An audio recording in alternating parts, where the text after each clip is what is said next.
guys, na-segregate na namin yung coins and then yung papel.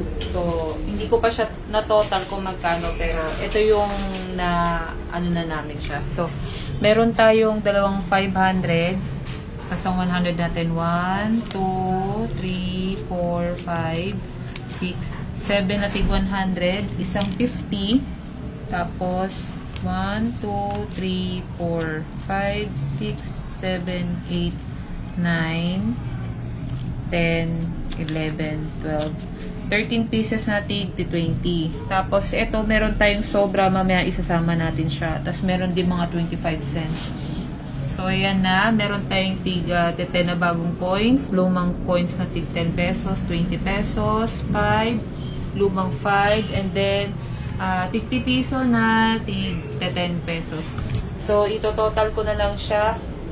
So, guys, bali, within 4 months lang namin ni Habi ito na ipon sa alkansya ni baby. So, ito yung alkansya niya na sinira na namin. So, 4 months lang ito, guys. Tapos, anong buwan na tayo ngayon? January 2024. So, i-total ko muna siya kung magkano na yung naipon namin. Ayun guys, na-total na namin siya ni Habi. So, kulang-kulang nasa 6,880 pesos yung na-save namin within 4 months. So, hindi namin siya totally talaga na binibigyan pansin. Basta pag meron lang kami na mga coins sa pitaka, diretso hulog na siya.